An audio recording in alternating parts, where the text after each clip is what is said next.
Hello everyone, let me introduce myself. My name is Muhammad Arif Rahman. I am from Manufacture Engineering.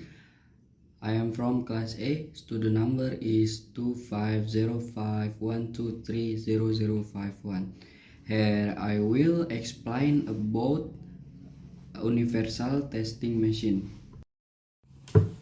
Hello, in this video I will explain about the universal testing machine or UTM, specifically for the tensile test on metals. UTM is a machine used to test the mechanical properties of material such as tensile, compressive, and bending strength. In the tensile test, the UTM pulls the metal specimen until it breaks in order to determine the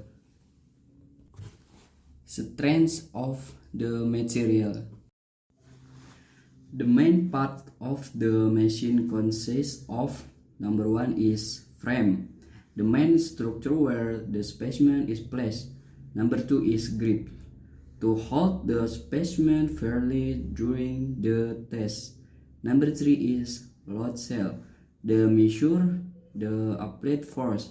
Number four is crosshead, the moving part that applies the load by moving up or down. Number five is computer or software, to set the test parameters and record result.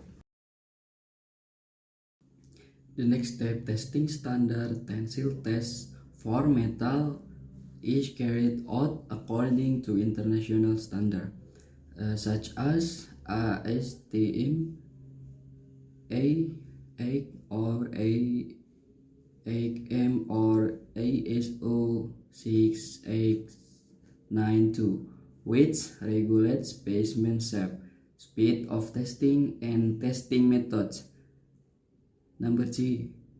Test specimen. The specimen is usually in the form of a cylindrical bar or a flat plate.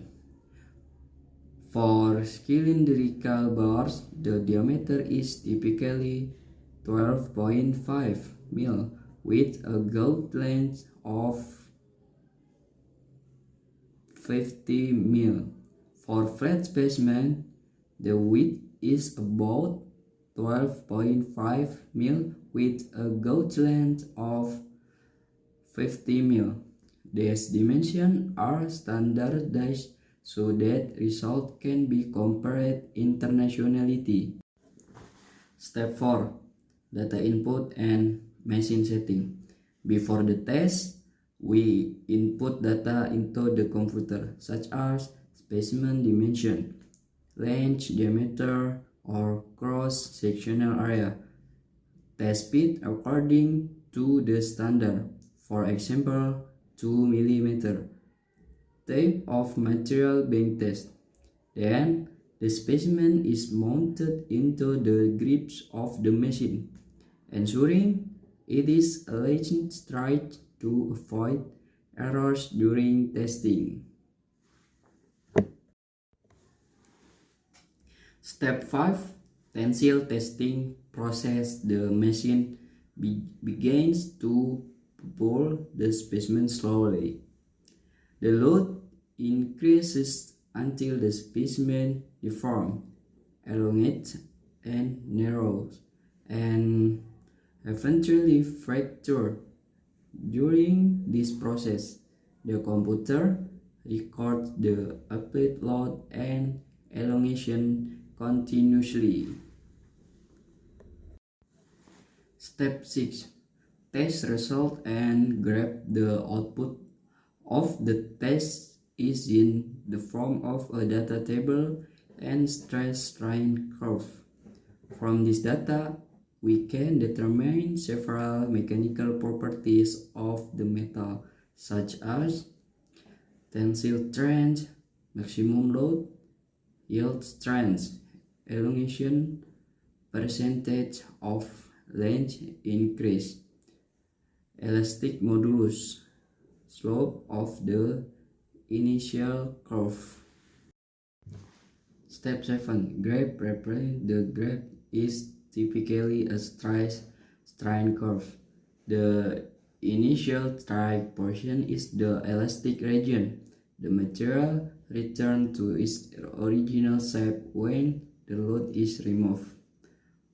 After the yield point, the material enters the plastic region, permanent deformation. The peak of the curve represents the maximum tensile strength. The curve then drops until the specimen fractures. That was the tensile test process using the universal testing machine. Through this test, we can understand the mechanical properties of metal, which are very important in engineering design and application.